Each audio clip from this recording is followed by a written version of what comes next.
Turn naman ang LaSalle Lady Spikers para ipakita ang kanilang galing dito sa loob ng 60-second circle. Mahigitan kaya nila ang Ateneo sa labang ito and emerge as the first minute to win it millionaire. The battle continues. It's Ateneo versus LaSalle dito sa Minute to Win It. Sabay-sabay nating tutukan gabi-gabi ang inyong mga paborito programa sa ating primetime bida dito sa ABS-CBN sa All TV 2.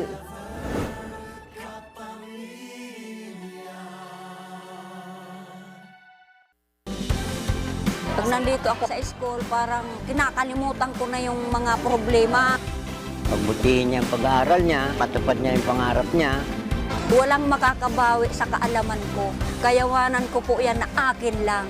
Tayo ang lingkod, tayo ang kapamilya.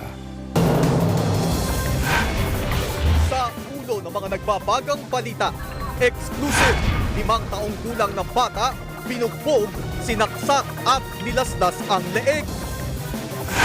SUV driver na umano ay nakainom, inararo ang 3 sasakyan sa San Jose del Monte, Bulacan.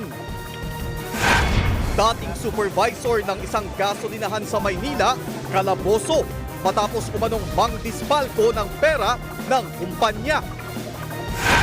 Akyat bahay sa QC, Tiklo. 2 babaeng bumili ng mga ninakaw na gamit, sabit. Huling araw ng trabaho bago ang Semana Santa break, PITX, siksikan na. Sitwasyon sa mga expressway, pier at paliparan, alamin. Buhay at pagpapakasakit ni Jesus sasariwain sa tinaguriang pinakamahabang prosesyon sa Baliwag, Bulacan. At Bini, spotted sa Filipino Heritage Night ng NBA sa Los Angeles.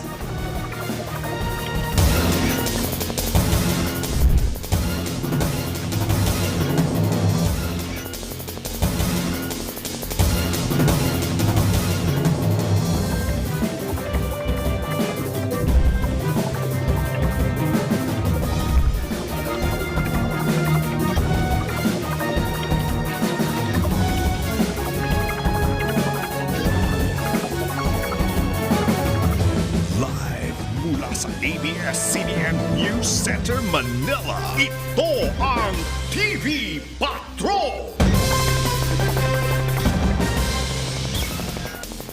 Magandang gabi bayan! Pasintabi po sa sensitibong balitang ito.